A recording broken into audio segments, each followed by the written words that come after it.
Moving on to the fourth and the last question for this particular video, the most important one. What does it actually take to secure a rank? Now, I'd be answering this question from a fundamental approach point of view rather than from a technical strategic point of view.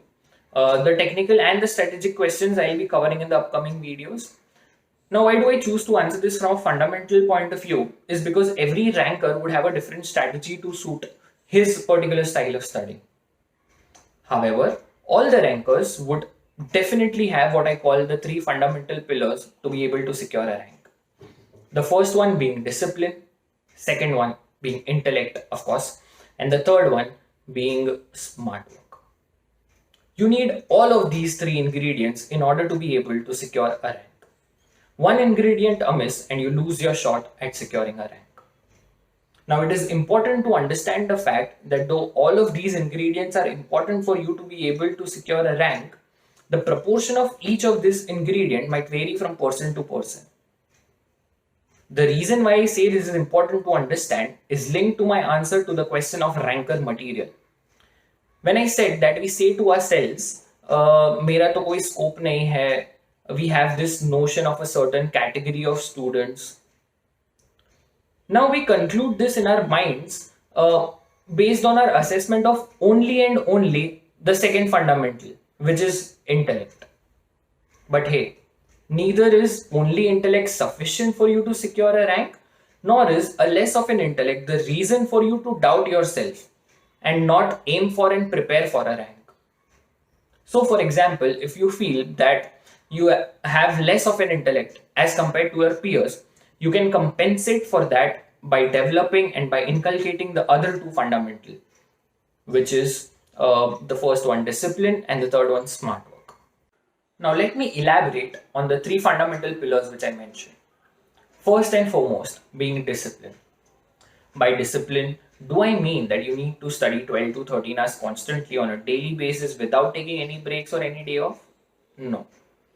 By discipline, I mean for you to have a schedule, a roadmap as to how you will efficiently utilize your 4 to 5 months of leave, to have a timetable and to follow that timetable to the T.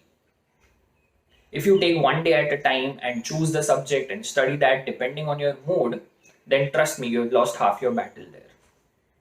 By discipline, I mean for you to focus on your own self, to not think about what your friends or peers are doing, and to strictly not compare yourself with them, any of them. अरे उसका तो इतना portion पढ़ के हो गया है, मेरा तो इतना ही हुआ है, वो तो मुझसे इतना आगे है. None of that. By discipline, I mean for you to be aware enough that if you are wasting any additional amount of time on social media, then to either go off from social media, or if you choose to be on social media, then to restrict your usage of social media to a certain fixed amount of time in a particular day. The second point, intellect, is needless to explain. You obviously have reached here, cleared the two levels, so I'm sure you definitely have the intellect to be able to go for a rank at the final CA levels. Now, the third fundamental pillar, that is smart work. Please do not confuse smart work as a substitute for hard work. Both go hand in hand. CA final examination would not have been that difficult had there been ample amount of time for us to prepare for the examination. Paucity of time coupled with the vastness of the portion is what makes this examination so difficult to crack. So here you need to work smartly. Let me give you two examples of what I mean by smart work. First one, you need to do a SWOT analysis, whereby you need to identify your strengths and your weaknesses so that you can encash your strengths and cover up your weaknesses. Let me give you an instance from my own experience. I knew that I did not like audit, and be as it may, I would not be able to score more than 50 in that particular subject, even if I put in the maximum amount of hours studying audit out of all the subjects. I had identified it as my weakness. So what did I do? I set a target of 50 for audit and I studied accordingly.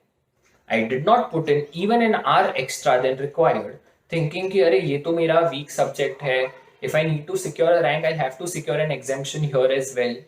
No, I'd rather put in those extra 15-20 hours studying a subject which I had identified as my strength, which was SFM, rather than studying audit.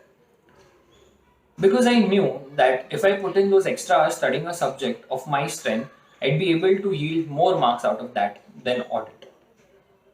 So, smart work is where you need to consider the trade off between the number of hours you put in a subject and the marks which you are able to extract out of that.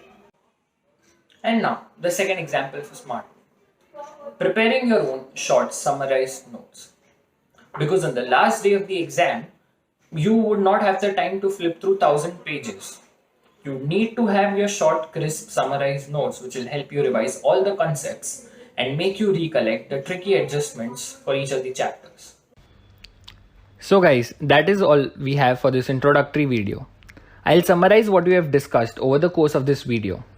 The first one, why is it important to aim for a rank? Second, we have cleared the misconceptions, notions about securing a rank. And the third one, we now know the basic fundamental ingredients which you need to inculcate to be able to secure a rank.